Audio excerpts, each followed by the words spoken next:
27 years old. You are so young and pretty, girlfriend. Thank you very much. Yes, you are. So can we start at the beginning? Like, where did you grow up? So I grew up in Wellesley, Massachusetts. My family came here in 1989 from Russia. I had 2 older brothers that are 10 years older than me. I'm the youngest. I was born here. And I grew up happy, had everything I wanted, had everything I needed. Family was always there for each other. What happened in the house stayed in the house. My parents got divorced when I was 12. That's when I started doing drugs. The divorce really affected me because my family was so close to each other. I didn't know how to live without my father there. And that's when I met my daughter's father, and I was 12, he was 15. I lied to him, of course, told him I was older. At that point, it was too late. He was already in love with me. Long story short, at 16, at 12, we started smoking marijuana, drinking liquor, and then at 15, we started doing Percocet 30s, smoking them. By the age of 18, I was doing heroin, sniffing, and then IV shortly after that. And it's been a struggle ever since. I've had times of sobriety. I've had a year, I've had 9 months, 6 months, 4 months. But I think the sponsor piece and finding the right sponsor is the most important thing. And I haven't found one yet. So I know God has a plan for me. I'm just trying to follow that plan, whatever it is. And yeah, that's pretty much it. I did go to school. I went to high school. And I went to hair school. You went to hair school after high school? So can you do hair on the side? So I do hair. Some customers will come to me, some I'll go to them. I don't have my license because my daughter was born, obviously, and I couldn't go back to school. So I basically lost, that spot in school that semester. So I can't go back to that same specific school. There are different hair academies, but my question is, will my time get transferred over from the hours that I did there to there? I'm this close to getting my own Section 8. I have an attorney that I'm working with that's sending me paperwork. I have a hearing next month to determine whether he approves or denies it. I have a lot of mental health. I've been raped and molested. I have a lot of trauma. Just a lot from my past, being beat and stuff, held hostage, all types of stuff. So I have really, really bad PTSD. Now, when you say beat, was that domestic violence beat, or What? what was that? Now, when you say beat, was that domestic violence? Yeah, domestic violence, yeah. A lot of domestic violence. By who? My son's father. For a long time. So you said that by the time you were 18, you started doing heroin. Mm-hmm. Who introduced you to that? So the same guy I used to go to for the perks, one day I went through this lesbian phase where I thought I was lesbian. So one day, one girl, the girl I was with, well, some girl, came in my car. She gets out to go meet him. We used to meet him in Canton at that gas station up there. If you're familiar with Canton, Milton area. And we stopped there. She goes in the car. She comes back. She's like, "Babe, he didn't have brown, but he has this." He says he didn't have perks, but he has this. He says it's so much better and it's so much cheaper. Let's try it. And then that was all she wrote.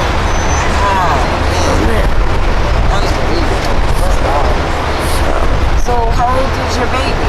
So my son will be 3. My daughter is 7, almost 8. My mom has full custody. Obviously, I can't see them when I'm using. Yeah.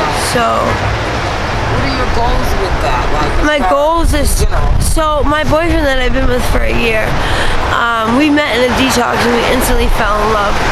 And we've been to like 4 hospitals in a row and 4 different nights, waiting to get in somewhere. No, we couldn't get in anywhere. And then finally, I reach him, and my baby's father calls me because he works at Dimmick. He's been sober for 3 years. He calls me from Dimmick, and he's like, "Hello?" I'm like, "Hello?" I'm like, "Who's this?" He's like, "It's your baby's father." He's like, "Is his name?" For those that don't know, what is Dimmick? It's a detox. Dimmick is a detox and a CSS program. If you're looking for substance abuse help, that's what it is. And they have other places at Dimick too, as far as psychiatric medication and things like that. So it's a nice facility. They just rebuilt it, so I recommend it to anybody that needs help. So your boyfriend, your baby's father. So my baby saw him. So I ripped my IVs out to come look for him because we argued last night, and it's not like him to not come back right at 12. We got a bag for you. Do you want some water right now? Yeah, I'm so thirsty. You look Thank thirsty, hon. Here Thank you go. you. This is all yours. This is a bag with Thank some you, baby. goodies. And this is a bag with just some essentials. Okay? So I'll just sit that there. Thank you. Okay. So basically, I ripped my IVs out. I was like, I'm sorry, it's almost 3 o'clock. My husband's still not here yet. I gotta go. Ripped all 3 IVs out. Came out here looking for him. Couldn't find him. And then 5 minutes later, Eric, my son's father, calls me and he's like, is his name Liam T? And I was like, yeah. He's like, he's here. He's on the list. He's on the roster. I was like, how did he end up in Dimick? But I know that he called his mother this morning at 9 o'clock and asked Mom, should I do the methadone for 3 days? You know, Faster Tracks will give you methadone for 3 days. For anybody that doesn't know, if you're struggling and you want to get off drugs and you need to get on an MAT, Faster Tracks in BMC can dose you for 3 days with Suboxone, Sublocade, or methadone until they find you a stable clinic to go to. But they will dose you that day, just so everybody knows.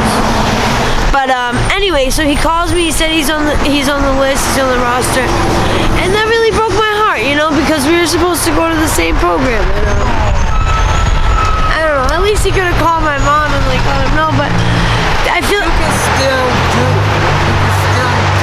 Let him be your motivation to still do it on your own. Because you got to do it for you. He did it for him. Remember that. You got to do it for you. You got to do it for your son. You know, think about your son and your daughter. You got to do it for them. Think about them. So, a lot of people function on heroin and other drugs, you know, maintain a home and stuff like that. What happened that made you homeless? So I'm not really homeless. Like my family, I can call any one of them and go stay with them. Okay. But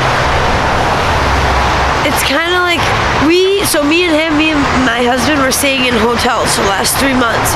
We were paying $70 every night. But that gets ridiculous. That gets expensive. Like, so, and I'm close to getting my Section 8. So why am I, I need to stay on top of my paperwork, on top of my legal stuff. And that's it. I'll be all set. How do you support that? Like staying in a hotel? He was supporting it. He was supporting it.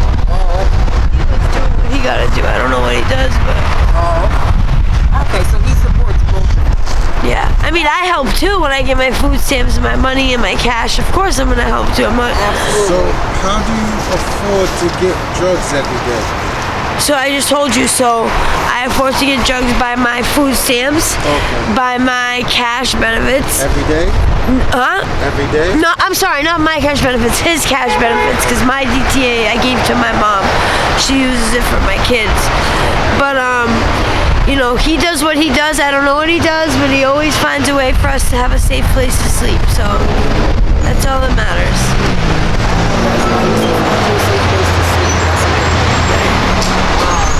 So, yeah. What are your feelings about what you're going through right now? Being out here, your current situation. How do you feel about it? Honestly, I feel kind of relieved that I know where he is and that he's in detox. That definitely helps me feel like. But what about you? What do you mean? So, how do you feel about what you're personally going through? Oh, I'm broken. I mean, I'm broken. I have 2 kids that I'm trying to get back. Like, I have a family that loves me. It's just a lot of work. It's just a lot of work. And, but I have to do it. You absolutely have I have no other choice. He did it. He was selfish. He went to a detox. whole life ahead of you. He went to a detox himself. I gotta be selfish to do the same thing. But I'm beating myself up because I told him, get the fuck out. I don't want to be with you anymore. So he left the hospital. If I wouldn't have said that, he probably would have never left. But So It's your like- baby's father is somebody different Then your my boy, husband. yeah, then my husband. Your husband. But where is he gonna? The thing is, like, what is he gonna keep doing? Sleeping in emergency rooms? Like, he needs to get started on his treatment too. Your husband. Yeah. Yeah. So I was So- trying to work that out with them too, but Yeah. you definitely need to focus on you and your kids. Definitely. Yeah, definitely. What is like the worst thing that's happened to you being out here on the streets? Out here, nothing's happened to me. Everything's been pretty good because you have your protection. I don't run out here. I don't run out here at all. This isn't my area to run. Oh, okay. But I don't know. All I know is I'm going right back to the hospital where I need to go. And If you could go back in time and give, say, your 15-year-old self advice previous to the heroin and all that, what would you tell yourself? damn, that cops. If I was what? If you could go back to your 15-year-old self, what would you give yourself advice on? as I far would as say, what to do? I would say, baby, trust no one but yourself. Always be aware of your surroundings. I would say, be a leader, not a follower. Yes. Always listen to your intuition, and always know that I'm here for you. That's what I would say. Do you have a cash app if anybody wants to help out? No. Oh, what do you mean? Send me money? Yeah. Yeah, I have a cash app. Well, just say in the camera what your cash app is. My cash app is Birkin, BRKNS. Birkin. No, I'm sorry. I'm gonna. Be $sign and then the rest of it. Yeah, find out. If anybody could please help, God bless. I'd really appreciate it. I'm really down and out. I'm going back to BMC. The addiction team is helping me get into a program. The only reason why I left was to come find him, and he's already in a detox. So I was in the middle of getting detox. They put me on methadone. They've been taking really good care of me. And I left because I'm a real person, and I was worried about him being here on these streets without a phone. Come to find that he's already in a detox. So any help would be appreciated. Any dollar would be appreciated. Like I said, I have no income, no job, no nothing. And now I don't have a man. So this is my Instagram. It is $BRKN bags. Birkin bags. Once again, $BRKNBAGS. Birkin bags. Thank you so much. God bless you all. Thank you so much. God bless you, and I wish you the best. Thank you. Thank you.